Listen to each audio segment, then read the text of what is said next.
Eu, pessoalmente, sempre tive uma preocupação muito grande com segurança. Se eu perder o bonde, eu vou ter dificuldade de competição, mas a segurança pode quebrar a companhia.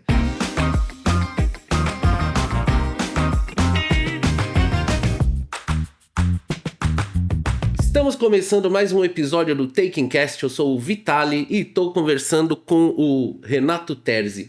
Ele que é um executivo do Grupo Silvio Santos e vai contar um pouco da história dele. Nós vamos discutir aqui sobre tecnologia e futuro. Renato, muito bem-vindo. Obrigado por aceitar nosso convite.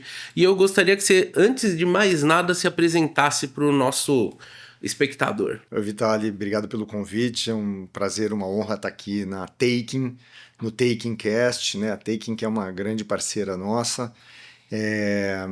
Eu hoje sou o CEO da Liderança Capitalização. A Liderança Capitalização é uma das empresas do Grupo Silvio Santos, responsável pela Telecena, né? E outros produtos que a gente faz também.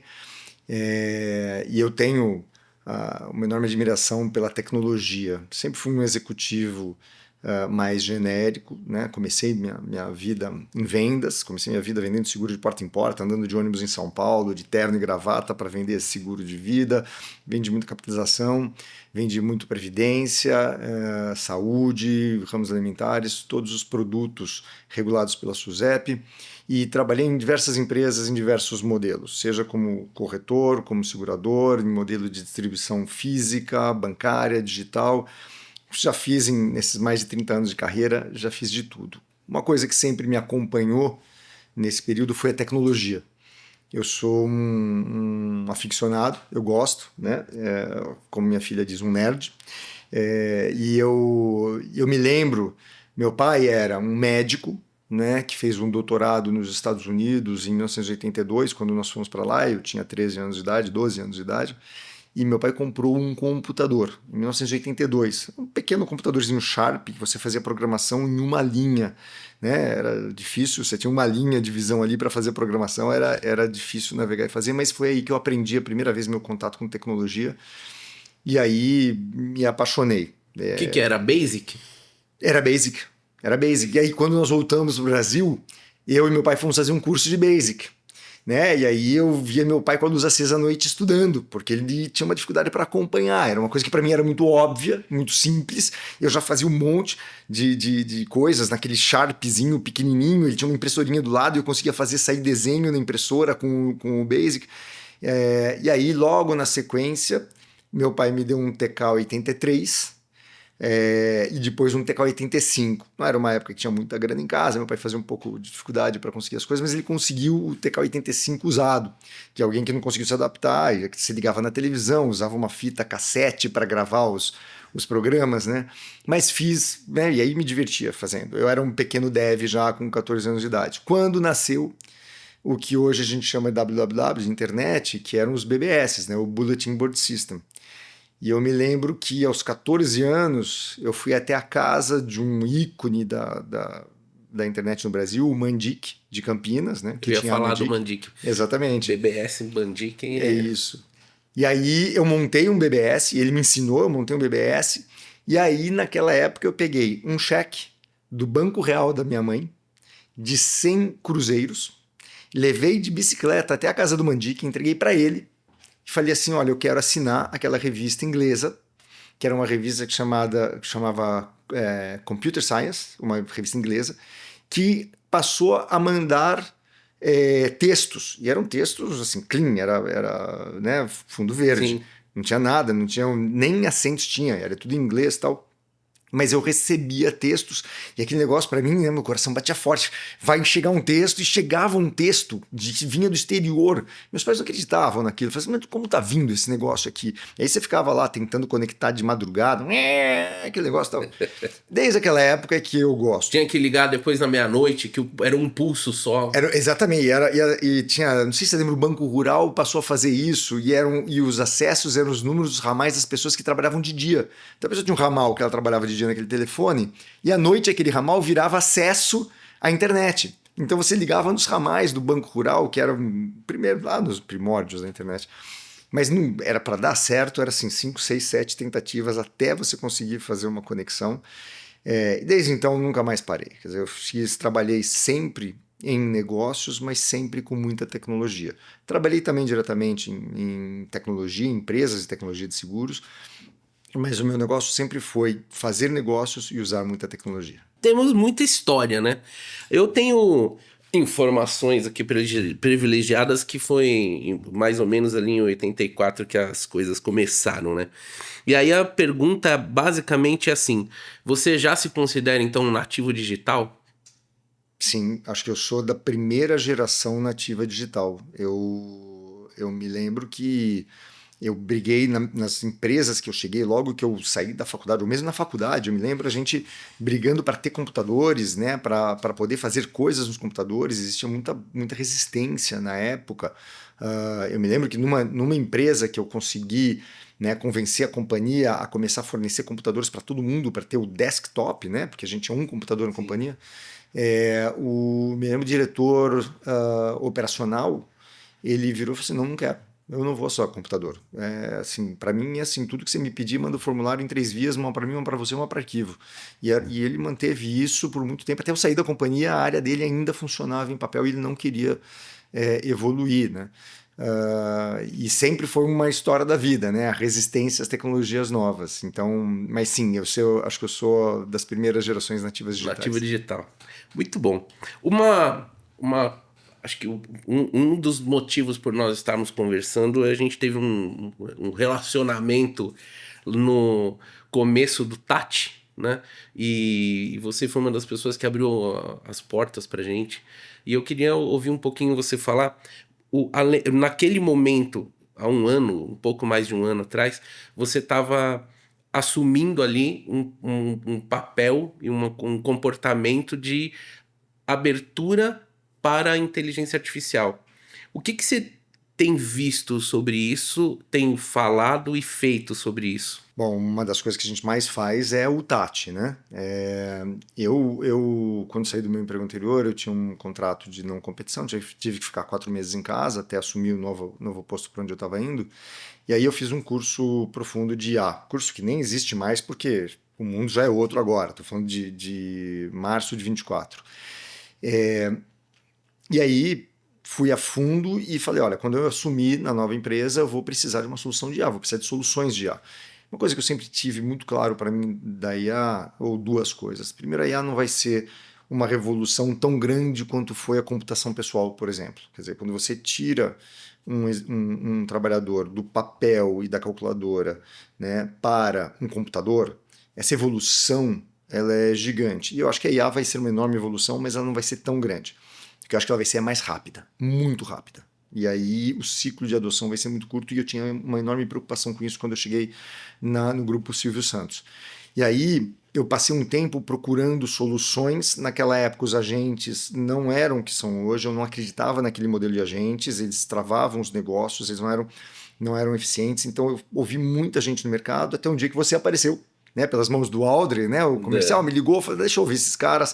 Aí você apareceu lá com uma solução, Tati, eu falei, opa, que eu, dentro de casa, eu chamava, esses caras têm um não agente aqui, que é uma solução de agente, mas que não travava, não tinha os travas do agente. Eu falei, é isso que eu quero. E aí a gente fez um contrato que está indo super bem até hoje, né? O Tati, o nosso pessoal de produtos usa muito, a gente acelerou muito nosso desenvolvimento de produtos, a implantação, o ciclo de go-to-market nosso melhorou muito por causa da solução do Tati, que é uma das soluções que a gente tem na casa, mas que está funcionando muito bem.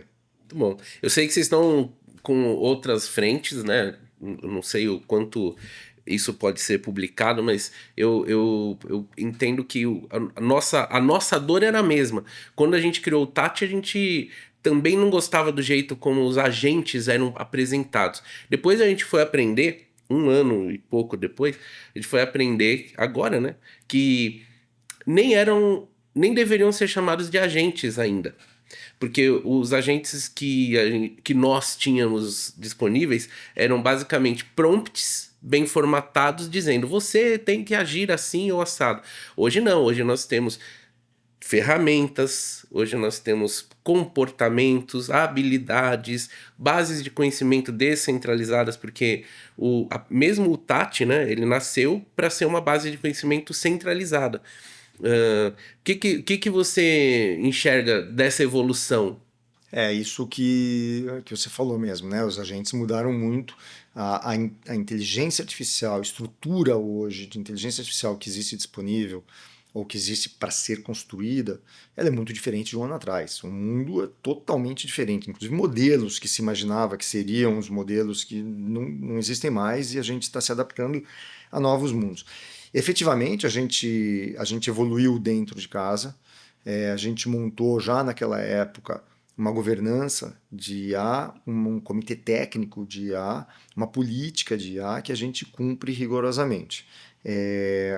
Porque a IA tem um ponto de segurança importante, isso também foi uma coisa que sempre me preocupou, mas a gente agora está cercado de atenções que nos dão essa segurança.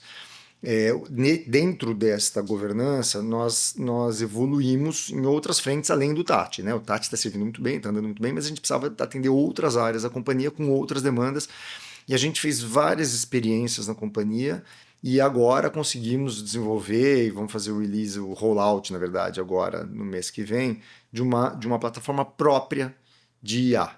Né? A gente entende que todas as unidades da companhia precisam estar operando no modo IA.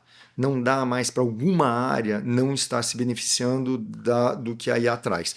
Seria o mesmo que a gente dizer, olha, lá em 1992, 93, que uma área vai ficar sem computador pessoal. Essa área pode funcionar sem computador. As outras não precisam de computador, mas essa não. Não existe mais essa possibilidade. Todas as áreas precisam. Então, o que a gente fez foi construir uma plataforma interna. A gente denomina hoje essa plataforma de Cognis, e essa plataforma ela é multi-agente, multi-LLM, multi-usuário e multi-base de dados, em que ela tem uma área própria para guardar os dados. Então eu não uso mais dados, meus dados não vão para fora, mais não são consumidos por ninguém, não são vistos por ninguém fora.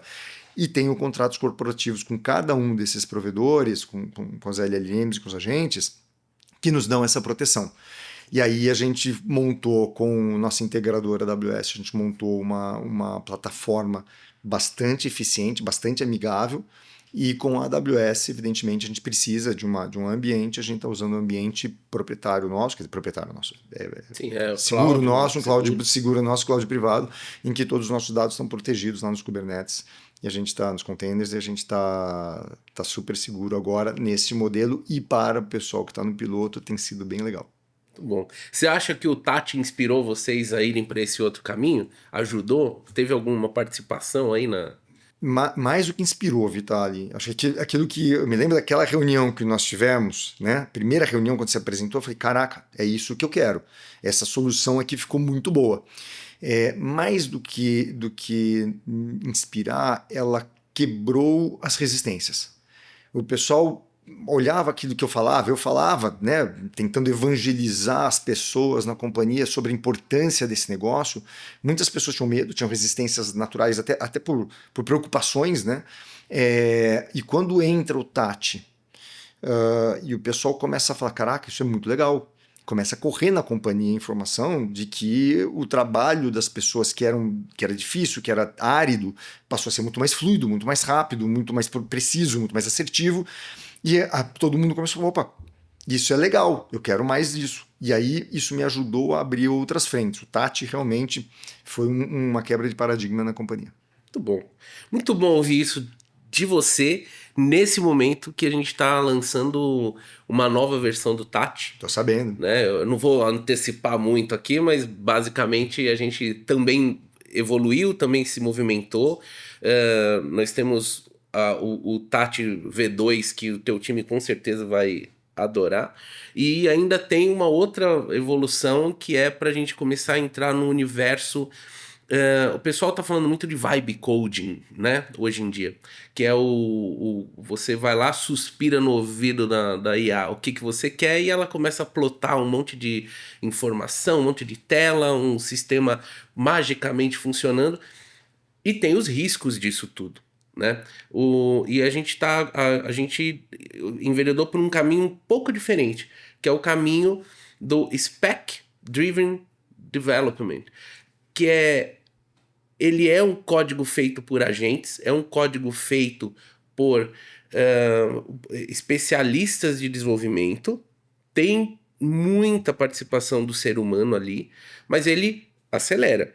Acelera 50%, 60%, 80%. Né? A gente chegou em números aqui, em pilotos, de 90%. De uma coisa que ia ser feita em 30 dias, ser feita em 3.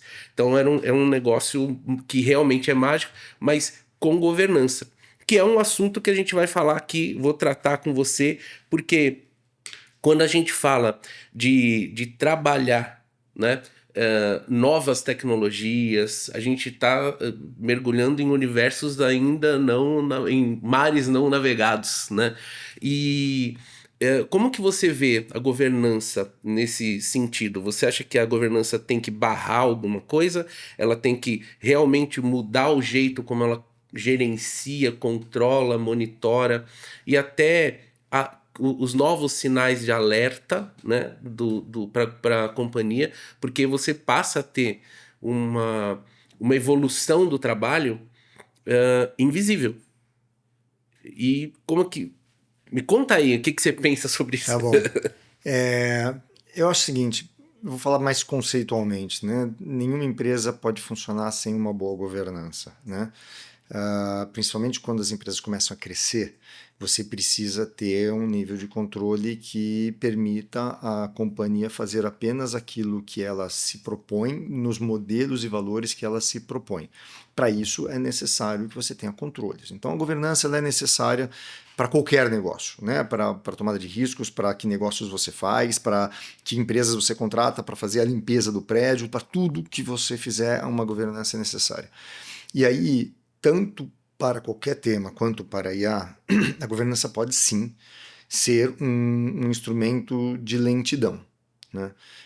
Em muitas empresas e já trabalhei em empresas em que a governança era usada para dar lentidão, era usada para segurar áreas, era usada para dar segurança ao presidente, um presidente inseguro que não tinha certeza de nada, então ele usava a governança para as coisas não andarem tão rápido, para ele ficar mais tranquilo.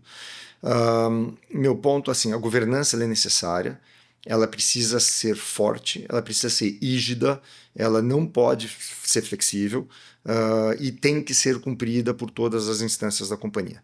O que precisamos sempre, e aí acho que depende muito da cadeira que eu ocupo hoje, que é a cadeira do presidente da companhia, de conseguir dar celeridade para a governança. Para que a governança seja rápida, não tem muita mágica. Quem está envolvido nela tem que se dedicar e saber que tem que resolver rapidamente. Dizer sim ou não rapidamente.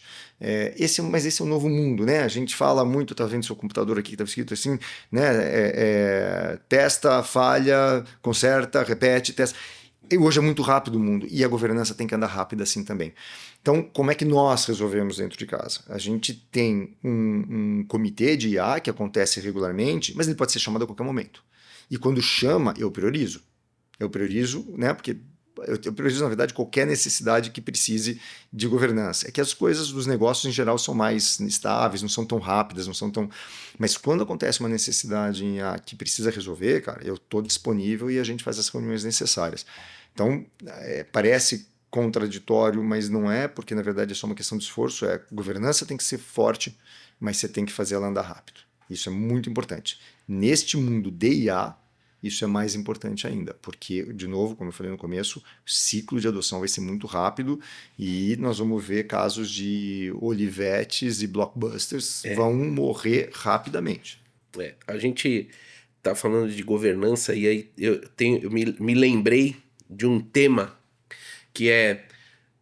A IA veio muito mais na vibe de escalar, né? Escalar a velocidade com que você aprende, a velocidade com que você constrói conteúdo, e a velocidade com que você constrói software, inevitável, né? Acho que um dos grandes fatores de risco que a governança precisa ficar muito de olho é que você, com IA, escala, acelera. Mas você pode acelerar o que é bom e também o que é ruim. E quando você acelera o que é ruim, dependendo da velocidade com que você faz isso, tem a questão do custo, exposição e uma série de coisas, isso pode gerar assim, panes que também a gente nunca viu na velocidade com que acontece. Normalmente normalmente, eu acho que é uma palavra ainda errada, mas acontecia muito do você descobrir uma falha ou descobrir um erro de direcionamento e você conseguir ainda contornar, sei lá, em meses, né, anos talvez, né? Hoje a gente está falando de horas, a gente está falando de dias. Em dias você acaba com um patrimônio, você acaba com tudo, tudo que construiu muito lentamente, com precisão cirúrgica, com estratégia, né? Então, eu acho que a governança na, na era da IA, acho que até dá para fazer um livro assim, falando sobre isso, né? A governança da era da IA vem tem que estar muito alinhada à velocidade com que as coisas estão acontecendo. Eu pessoalmente sempre tive uma preocupação muito grande com segurança. Vitalia, para mim era uma coisa assim, o que mais me preocupa no fim das contas é a segurança, mais até do que perder o bonde. Porque é o que você falou, se eu perder o bonde eu vou ter dificuldade de competição, mas a segurança pode quebrar a companhia. Então a gente pôs em toda a governança que a gente montou de IA, o tema de segurança é o que vem em primeiro lugar. Por isso um comitê técnico, que a gente não faz nada sem esse comitê técnico, que também é rápido, é um comitê que analisa, que resolve rapidamente, mas que faz todos os testes, faz todas as verificações antes de ir para o ar. Você está corretíssimo.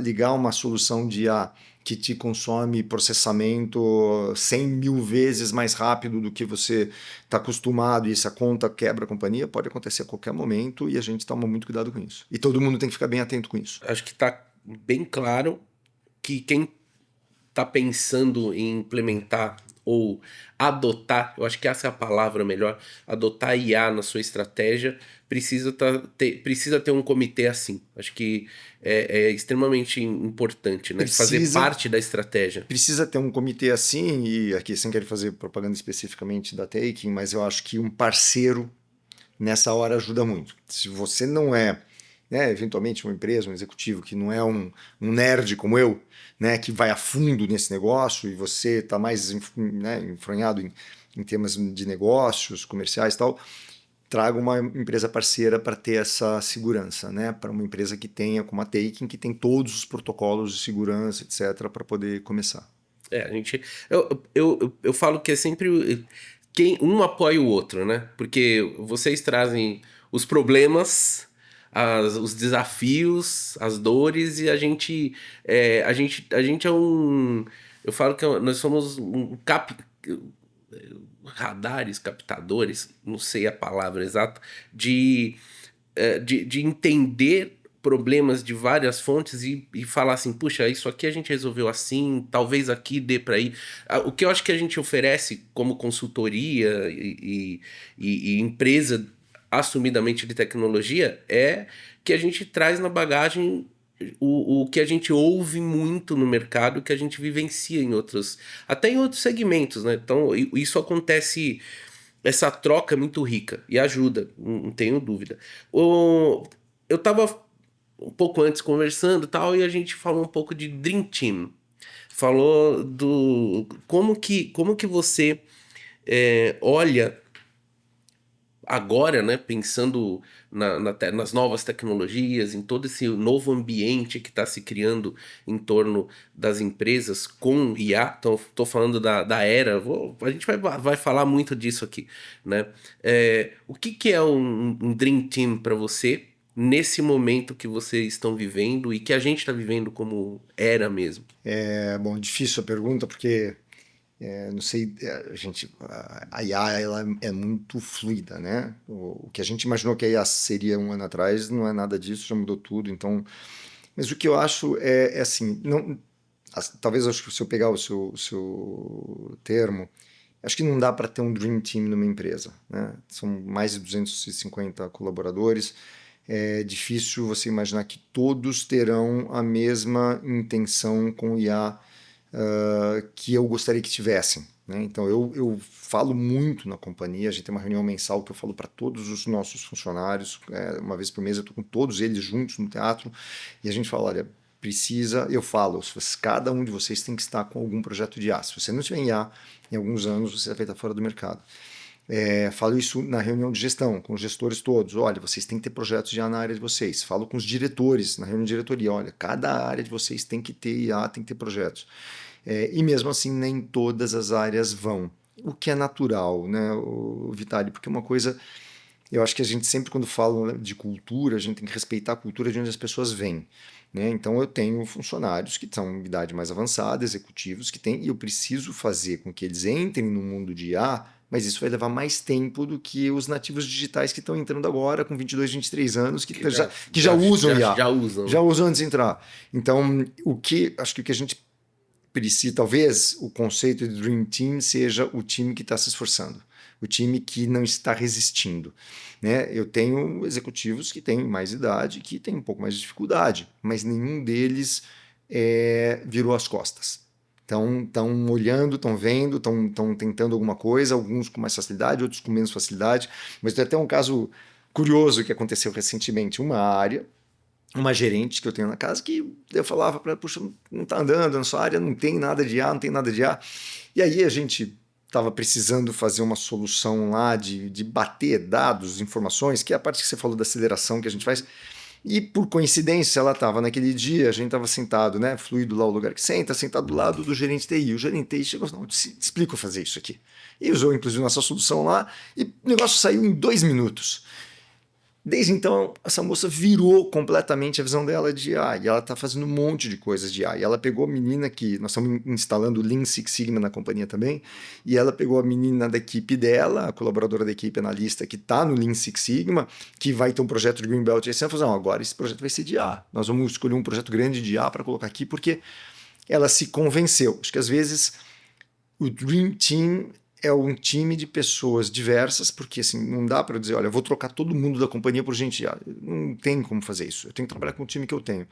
E o time que eu tenho, ele tem diversidades. E aí, na diversidade, o executivo principal tem que se esforçar com cada executivo, para trabalhar com esse executivo, para fazer ele vir na direção do que precisa ser feito. Né?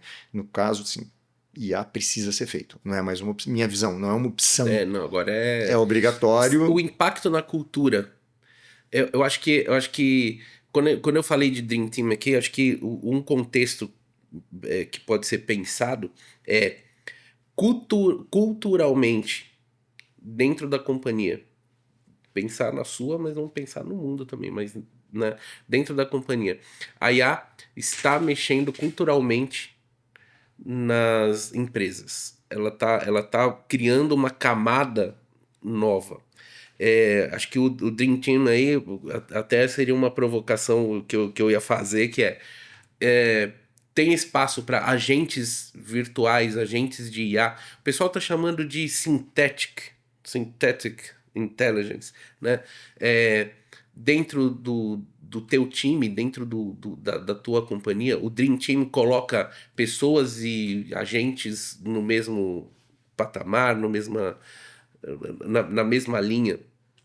É uma provocação. Eu acho que também, de novo, vai ter de tudo na companhia, né? Áreas que são trabalhos computacionais, ou de cálculo, ou de consolidação de dados muito operacionais e que exigiam etapas de alguém, esse trabalho vai desaparecer. Da mesma forma como um dia as datilógrafas desapareceram, Sim. certo? Ah, mas o que vai acontecer, de novo, é como aconteceu com o computador pessoal. Aquela pessoa que ficava fazendo conta e marcando os papéis, agora está fazendo no computador e ela está cuidando de outras coisas, coisas mais importantes, coisas de maior valor. Eu tenho visto isso na companhia. Eu tenho visto, por exemplo, um jurídico que ficava horas ou dias, às vezes, procurando jurisprudências, decisões similares para fazer. Esse é o que o negócio custou 1 hora agora. Em 1 hora você faz um trabalho mais robusto do que você fazia em dias. Qual é o que aconteceu? Estes executivos da área jurídica agora estão trabalhando num nível acima, estão trabalhando no nível das ideias, das soluções, das propostas, né? Então estão conseguindo gastar o tempo deles porque realmente tem valor. Eu tenho visto muito isso em todas as áreas.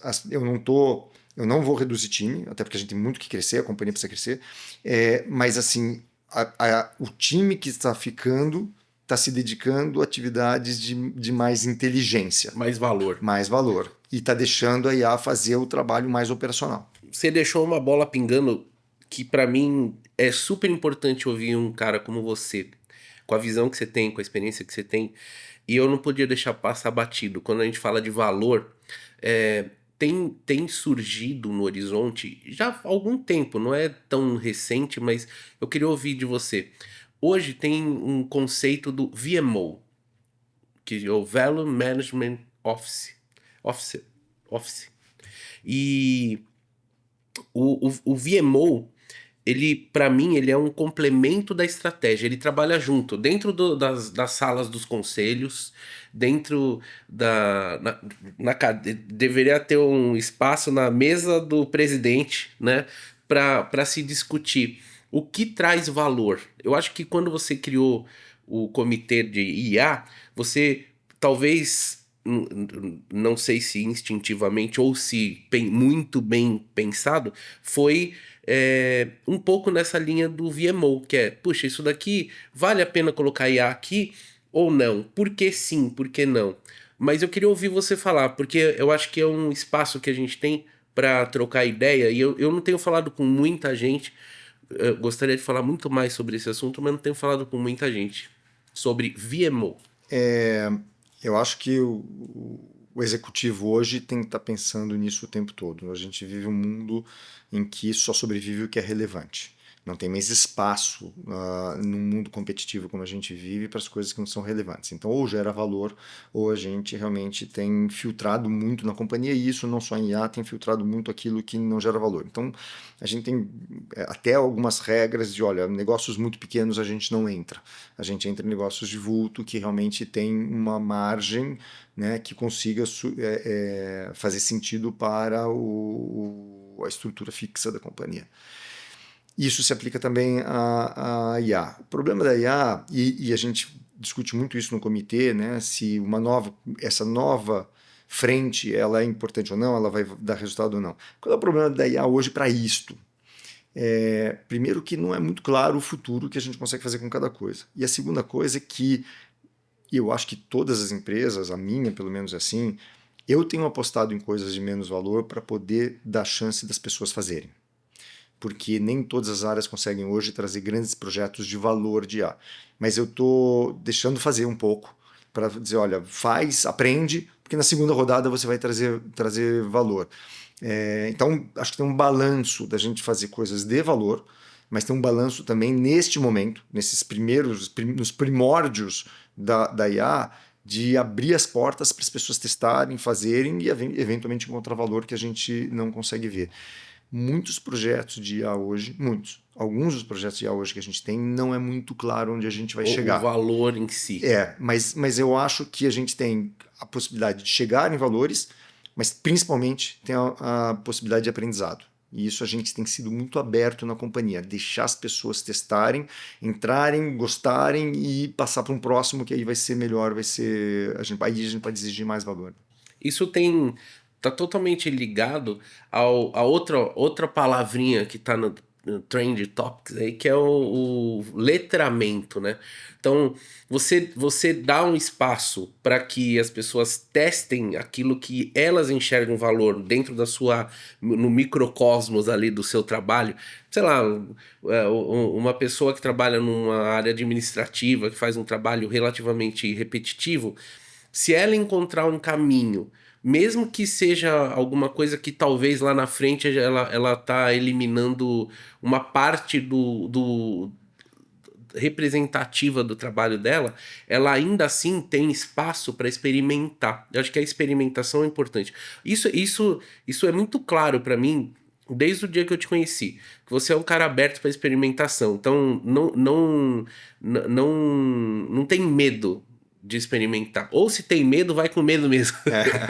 Eu vou dizer assim, nós temos feito muitas coisas de IA, Vitali, mas até falei com você um pouco antes daqui, tem noites que eu fico preocupado. Estou fazendo a coisa certa? Será que é esse o caminho? Quando eu aloco uma galera dentro de casa para um projeto novo, uma coisa mais radical que eu queira fazer de eu fico muito preocupado. Será que eu não estou atrapalhando a carreira dessa pessoa que podia estar fazendo um projeto? E se esse projeto não der certo? Né? É, a incerteza gera insegurança. E eu tento, então, como você falou no tema do letramento, levar para a companhia um pouco mais de certeza, um pouco mais de visão clara. Então, por exemplo, o Tati foi muito bom para a gente, porque o Tati veio com conhecimento, veio com modelo, com protocolo, veio organizado, né? E aí isso deu uma segurança para as pessoas. Falou, pô, peraí, tem uma equipe técnica que sabe o que está falando e vai me ajudar. Isso ajuda. Mas eu tenho também conversado de novo, todos esses fóruns que você vê, é difícil para mim, né, como presidente da companhia, saber qual é uma rotina de um analista numa área, mas eu tento levar para todos os executivos muito disso. Cara, não tem medo de errar. Testa. Testa alguma coisa, use da segurança necessária, da governança necessária, mas testa. Se deu errado, beleza, a gente joga fora e vai em frente. Né? Eu acho que eu sempre fui assim com toda tecnologia, eu sempre gostei de testar tecnologias. Já tive tecnologias, gastei dinheiro e joguei fora em casa, né? Porque não pegaram, Quem né? nunca? Quem nunca? Pois é. E aí, mas na companhia, o testar rápido e abandonar rápido está em vogue hoje. A gente está conseguindo fazer com que as pessoas, esse letramento, né, de explicar como funciona e fazer as pessoas testarem e trocarem, está na casa hoje, está funcionando. E isso é especialmente de novo, vou falar da mesma coisa que eu já falei umas 5 vezes aqui, mas, de novo, isso é muito importante, porque o ciclo de adoção de IA, o ciclo de competitividade de IA vai ser muito curto. Então, se a gente não tiver lá com a equipe inteira, se todo mundo, se o time inteiro não testar e aprender, nós vamos perder mercado, nós vamos perder competitividade. Uma coisa que aconteceu com a gente, eu acho que vale a pena falar aqui, até porque a gente pode ter as empresas, os empresários, os presidentes de empresas que estão vendo aqui, podem estar passando por esse momento. Lá no nosso começo, os primeiros 2 meses ali, a gente meio que deu uma patinada. Você lembra disso? Que a gente ia lá, fazia um treinamento, mostrava e o pessoal falava: Ah, que legal, vou usar. E não usava. Lembra disso? Ah, eu vou usar o Copilot. Ah, mas eu já uso o ChatGPT para tirar dúvida aqui, é mais rápido, não sei o quê. E a gente teve um trabalho de ficar mais próximo. Então, era uma coisa inusitada, né? Uma empresa que estava oferecendo um serviço, um SaaS para vocês, ser tão próxima e tão humana, porque a gente levava os nossos. A gente chegou a levar para fazer sessões de treinamento os próprios desenvolvedores do Tati, para entender. Então, foi uma troca muito legal. Acho que sim, e você citou no começo, acho que um dos segredos do sucesso teve muito também, né, de letramento. Ó, precisa fazer, pessoal, Tati é legal, vamos em frente e tal. Mas um dos segredos do sucesso foi isso que você falou antes, que a gente aprendeu juntos. Vocês em nenhum momento disseram, olha, essa é a minha solução, vocês têm que usar. Pelo contrário, toda vez que tinha um pessoal que falava assim, eu uso o Copilot, mas o que você usa do Copilot? Beleza, então vou pôr aqui essa solução. E vocês realmente reagiram muito rápido, o Tati amadureceu bastante em um espaço curto de tempo e hoje o pessoal usa com muita segurança. Então o pessoal tá gostando. E isso funciona bem, estou esperando aí a segunda versão. Ah, vai vir com tudo. Bom, acho que a gente precisa falar um pouco do futuro da liderança.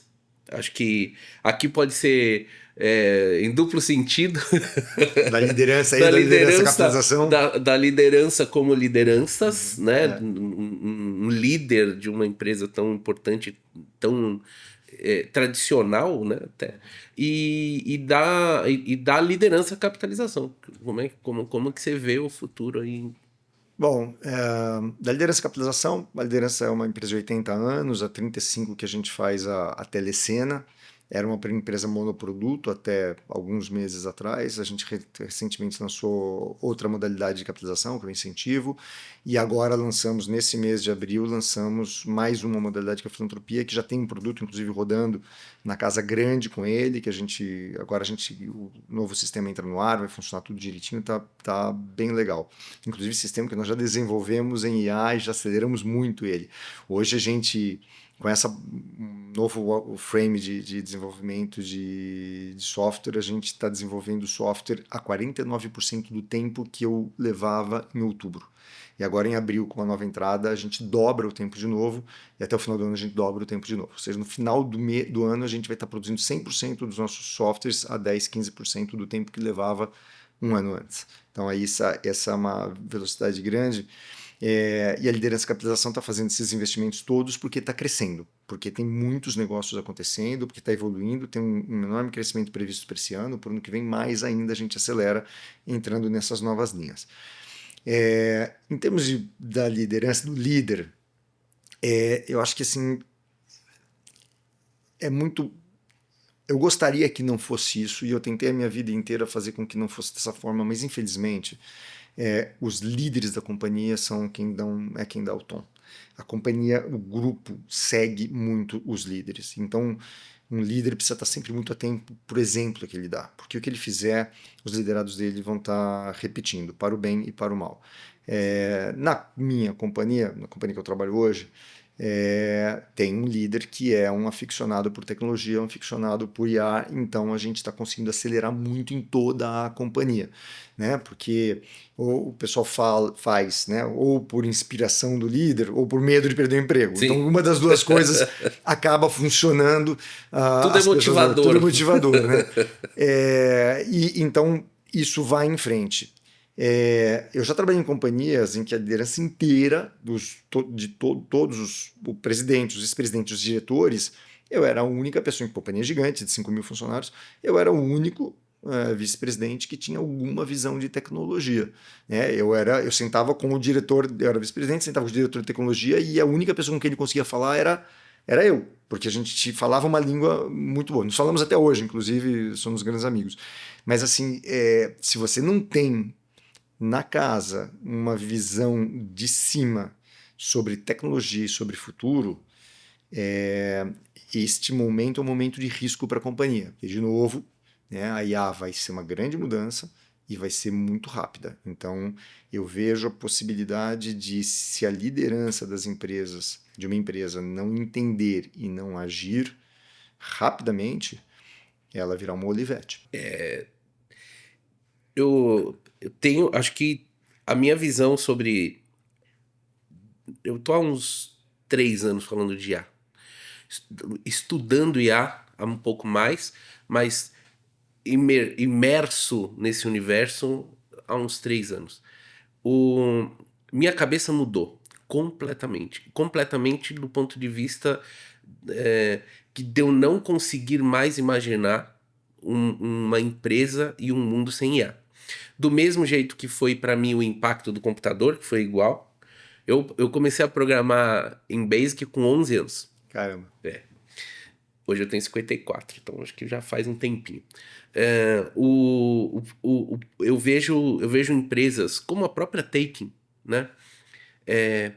Que mesmo sendo do segmento tecnológico, né, ainda resistirem a colocar IA em alguns departamentos, algumas áreas, financeiro, por exemplo, é bem complexo, porque a gente não quer abrir os dados, não quer que onde vai parar isso aí e tal. O que você enxerga sobre isso? A gente está falando de um caminho inevitável. Você falou disso. Eu enxergo isso também. E o que mais me preocupa agora é como a gente apoia, né, as pessoas para elas não terem medo, para elas não terem, não terem dúvida.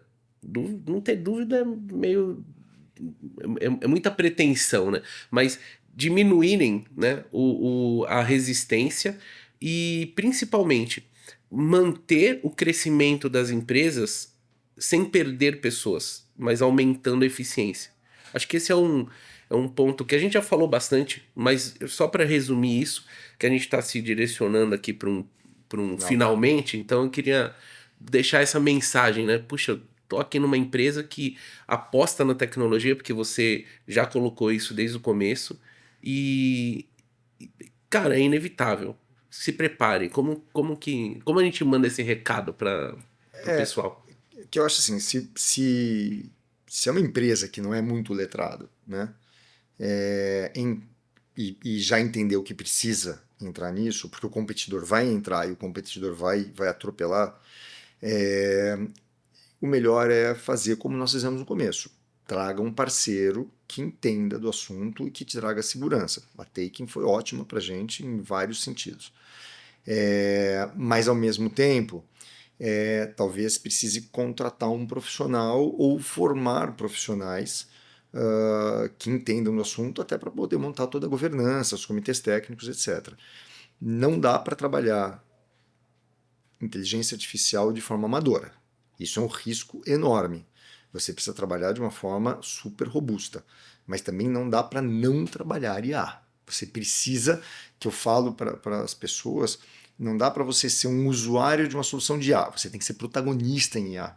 Não dá para você dizer, eu uso o ChatGPT, já estou falando. Não, não dá. Ou você usa IA como nativa do dia a dia do seu trabalho, né, ou nós vamos estar fora do mercado. Então, mas para isso, de novo, precisa de conhecimento, precisa de suporte. Se você tem realmente dentro de casa não tem isto, não tem esse conhecimento, traga alguém que entenda do assunto e forme profissionais dentro de casa sobre esse assunto. Nós estamos falando tão simples quanto isso. Seria a mesma coisa que eu dizia, hoje eu não tenho ninguém na companhia que sabe mexer em Excel. Que companhia hoje pode viver sem Excel? Não existe isso, né? Então assim, não, mas nessa companhia ninguém sabe usar Excel, a gente resolve isso de outra forma.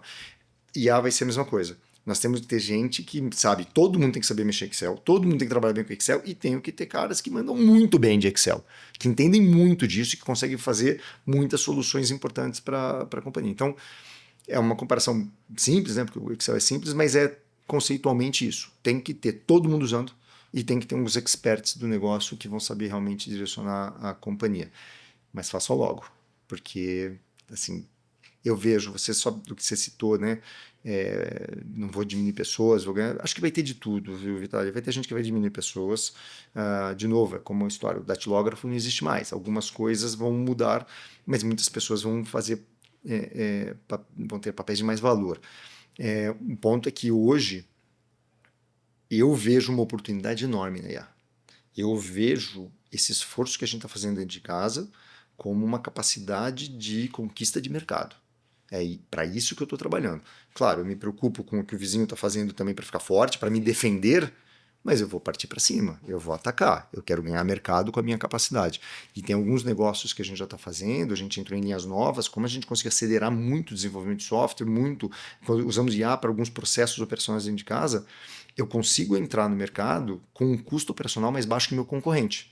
Então eu levo grandes contratos, trago grandes contratos para casa, dizendo, eu cobro muito menos do que o concorrente para fazer isso, porque meu custo é realmente mais baixo, né? E esse tipo de competitividade vai ser radical, vai ser importante. Vai ter gente fazendo o trabalho que você faz hoje para o seu cliente por 1/10 do preço, não por 20% a menos, mas por 1/10 do preço. E aí você fica fora de mercado, né? Então é isso que todos nós precisamos olhar, tá se defendendo do concorrente, mas atacando o mercado também para crescer.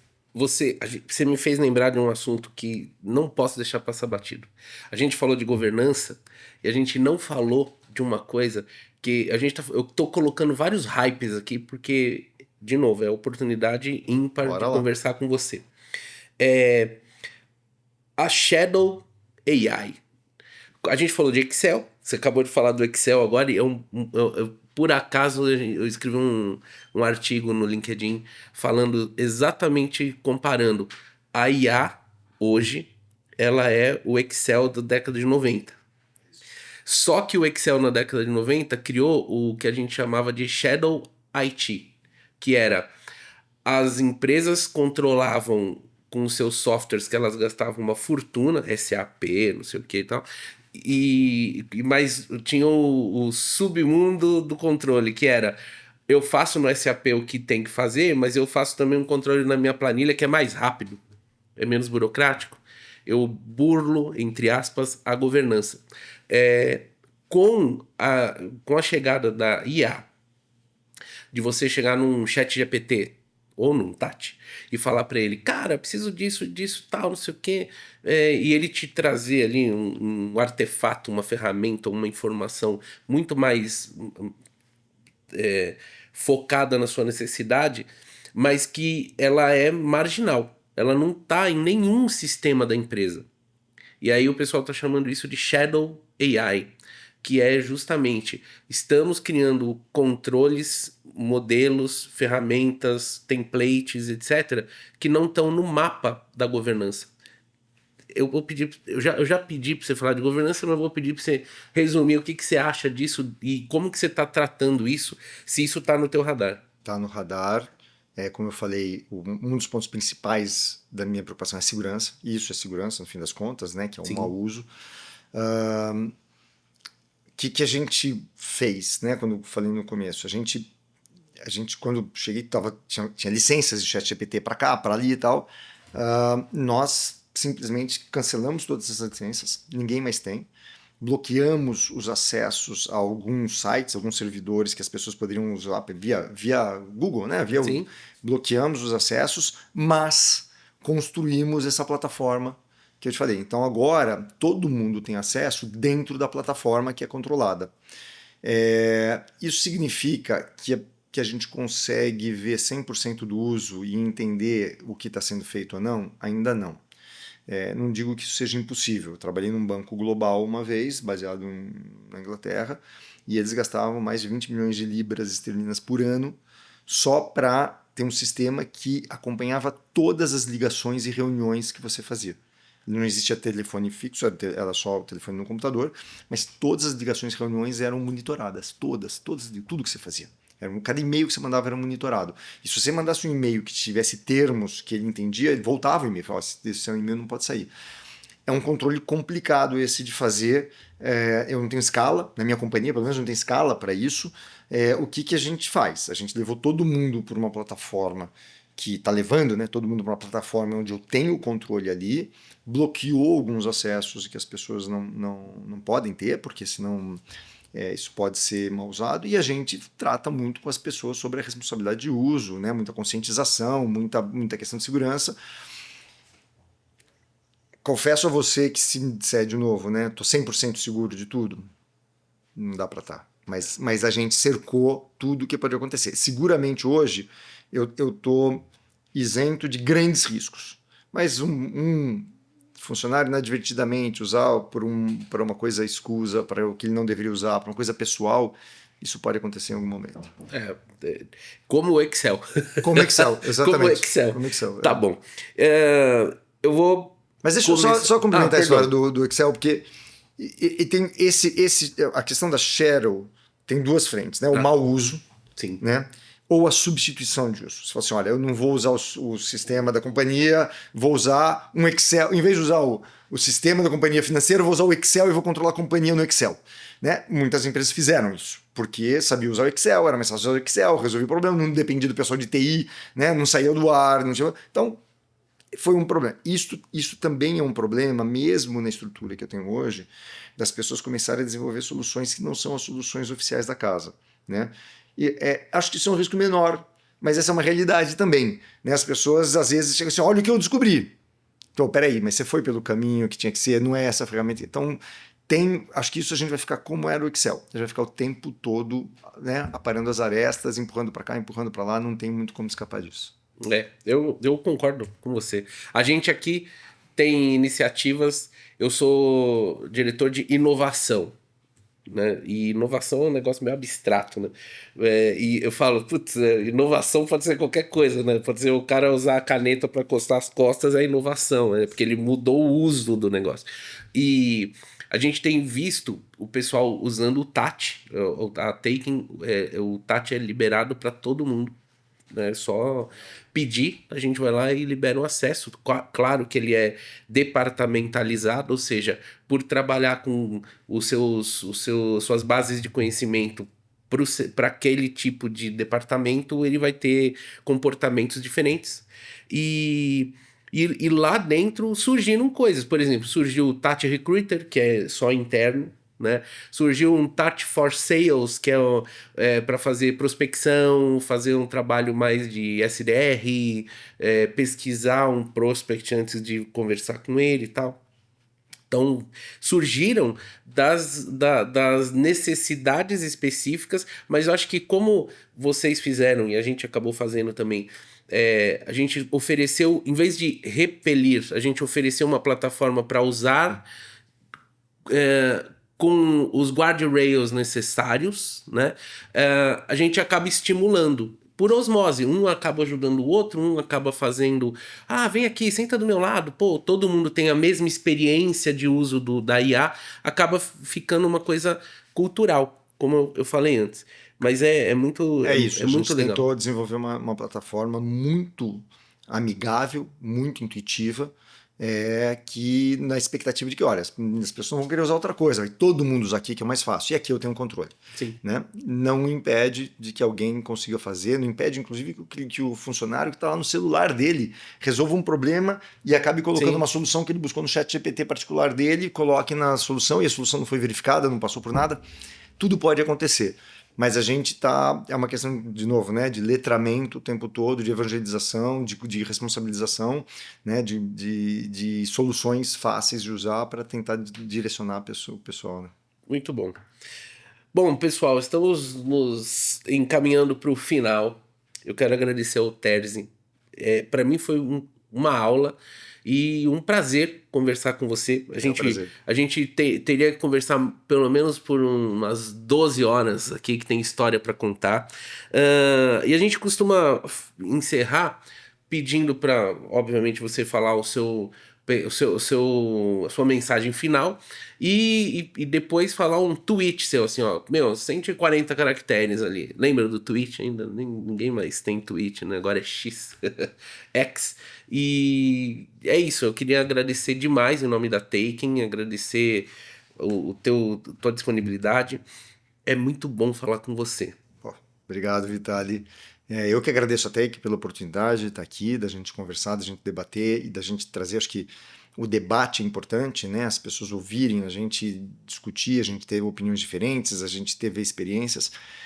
Agradeço a Take também pelo Tati. Tati nos ajudou muito, a Tati ajudou essa evangelização em casa, ajudou a nossa área de produtos a acelerar muito, está ajudando, estamos esperando o 2.0 do Tati em breve. Eu acho que assim, os 140 caracteres, eu me lembro da Blockbuster. Tinha uma Blockbuster do lado de casa, assim que eu casei. Era só eu e minha mulher, então a gente, nossa, adorava, descia. E até a Blockbuster era legal, porque a Blockbuster vendia sorvete, pipoca, né? E você escolhia o que você queria e você aí, putz, não tem o que eu quero, vai lá na caixa que tá entrando, e você vai levar na caixa, pô, entrou alguma coisa... Pegava, levava para casa, comia o sorvete, comia a pipoca, devolvia no dia seguinte. Era maravilhoso isso. E eu me lembro de um primeiro streaming que apareceu, que não era o Netflix, era um streaming, era tipo... Nossa, aqueles até que eram ilegais que tinha aqui, que a gente usava bastante. Os torrents da vida. Torrents da vida que tinha. E aí eu falei para minha esposa, eu falei assim, cara, essa Blockbuster ela vai arrebentar. Ela vai arrebentar porque o que ela vai fazer? Ela tem os contratos com todos os estúdios, que ela é a primeira que recebe. Ela recebe antes das outras videolocadoras. Ela tem contrato com os estúdios, ela sabe onde eu moro, ela sabe o que eu vejo, ela vai me oferecer isso aqui daqui 2 palitos, vai fechar essa loja e a Blockbuster vai me oferecer o streaming na minha casa. Ela manda fio, vai ter um fio daqui até minha casa. Eu falei para ela quando a gente estava na calçada, eu me lembro. A Blockbuster não fez isso. Não, e perderam a oportunidade. Tinham tudo na mão para ser. Tinham tudo. Eu acho que AI... falo para qualquer executivo, olhe para a sua empresa. A sua empresa tem tudo. Né? Ela está pronta, ela tem um negócio, ela tem um produto, ela tem o pessoal, ela tem expertise, ela conhece o cliente, ela tem os dados, tem tudo para ela ter sucesso em AI. Mas aí você tem que tomar uma escolha. Você vai ser Blockbuster ou você vai ser Netflix? Né? Para onde você vai? Você vai ficar presa na sua solução, no seu método, no seu modelo, que é super legal, que você está acostumado com ele, que ele está consolidado, ou você vai para um mundo novo? Que minha visão, quem não for para um mundo novo vai ser a Blockbuster. É isso. Muito obrigado de novo. E esse foi mais um Taken Cast com o Renato Terzi. E a gente agradece. Se você gostou, vai lá, dá aquele like, compartilha. Esse papo vale a pena compartilhar agora. Terminou de assistir, já compartilha. Obrigado, Terzi. Obrigado, Vitali.